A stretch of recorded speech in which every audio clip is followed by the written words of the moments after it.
What's going on, everybody? Welcome back to Fresh Cuts, where we dissect the newest releases in theaters or on your favorite streaming services. Today, we're doing something a little bit different.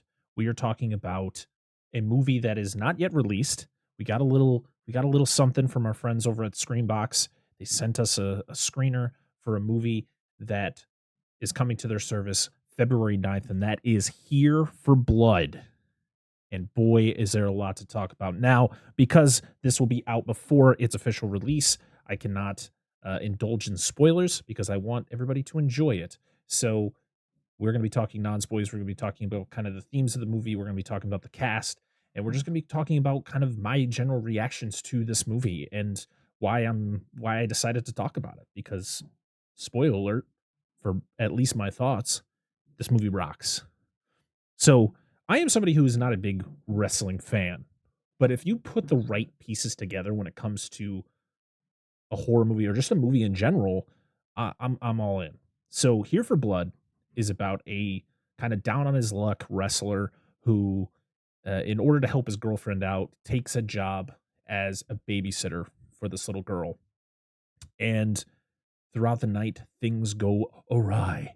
And let's just say shenanigans ensue, as I like to say, and it's just a batshit crazy situation the whole way through. You have fantastic performance by Sean Roberts, who a lot of people might know him from Resident Evil or the Resident Evil sequels. That's where I know him from, and as people who have been around this channel for quite a while know, I am not the biggest fan of those movies, but you can't discount the performance that Sean Roberts gave to Albert Wesker in those films. But he's doing something completely different. He is beefing up like a wrestler. He is doing the moves. He is doing a lot of his own stunts. He is just partaking in some of the biggest and craziest like effects work I've seen from a movie like this. You know, it's a small budget. It's an indie film, and it went all practical. And I think that for a movie like this, you have to go all practical. I think CGI kind of just throws it off. It kind of just takes you out of it a little bit. But the fact that we pretty much get practical effects throughout this entire film just made me so happy. This movie made me laugh. This movie made me cringe. This movie just gives you all the feels. It throws you in different directions that you weren't expecting. We have cameo performances by people like Dee Snider from Twisted Sister. Like it's wild. And Sean Roberts kind of commands the screen every time he's on. He's witty. He is serious. He just takes control of every scene that he's in, and he has great chemistry with his co-stars, especially Maya Misaljevic, who plays Grace, who is the little girl he's babysitting. It's just great back and forth with them. You have Joelle Farrow, who plays his girlfriend Phoebe, and they have they got great chemistry. You know, that you kind of feel like they're in a relationship. You have some great side characters. And one that I was able to notice was Michael Theriault. I think that's how you pronounce his last name. He is from the Chucky series. He was actually in Cult of Chucky, and then he's been in the first two seasons of the Chucky show.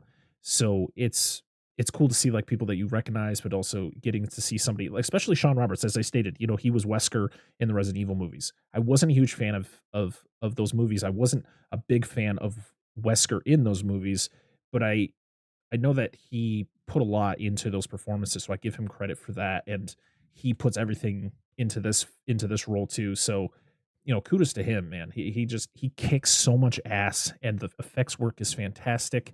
This was written by James Roberts, no relation. This is his first writing credit, and if we're gonna get more stuff like this down the road, I'm all in. You know, send all those screeners to me. I would love to talk about those movies. And it was also directed by Daniel Torres.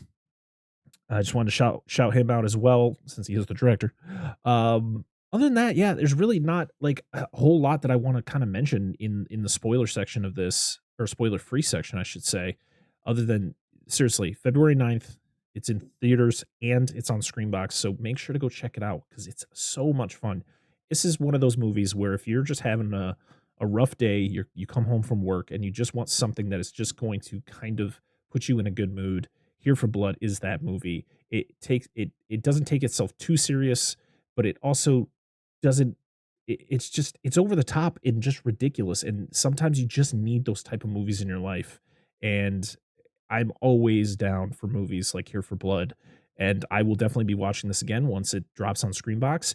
If my theater somehow gets this movie, maybe I'll go check it out in theaters, but, yeah, Screambox, thank you so much for, giving me the opportunity to check this movie out early and to be able to talk about it to everybody. And yeah, maybe I'll do a spoiler cast once the movie comes out so I can talk about my true thoughts on kind of uh different things with the movie. So make sure to stay tuned for that. All right. But until next time, everybody, make sure February 9th, Screenbox and theaters for Here for Blood. And yeah, that's it for me. And until next time, I'm Brett Parker. Make sure to like, comment, and subscribe on YouTube. That's about it. Okay. Bye.